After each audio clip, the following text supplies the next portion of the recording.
Once a bank forecloses on a property, they're not interested in holding it as an asset. They sell it on the open market.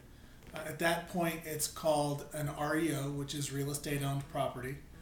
It's a transaction very similar to one you would have if you were buying from a typical seller, uh, with a few exceptions. One, the banks aren't, they're exempt from a lot of the disclosures that a normal seller would have to give, just for the fact that they've never been in the property, so they really know nothing about it. The banks also kind of do things on their own timeline. It's not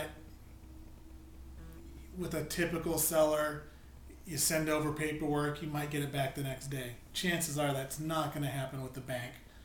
Sometimes it's 2 3 days, sometimes it's 2 or 3 weeks. So you just have to be patient.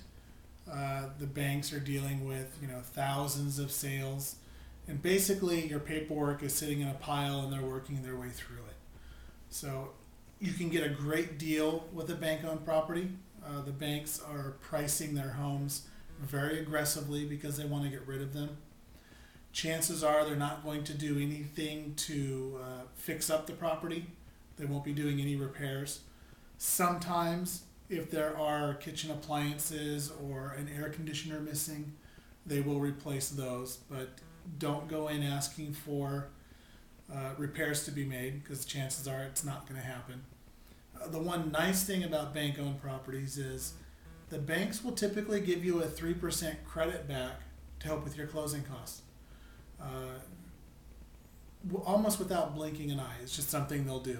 And they kind of look at it as, here's your money. If there are repairs to be made, go do them yourself. So if you're patient, buying a bank-owned property, you can get yourself a good deal. So if you have any other questions about purchasing bank-owned properties, feel free to give me a call or send me an email.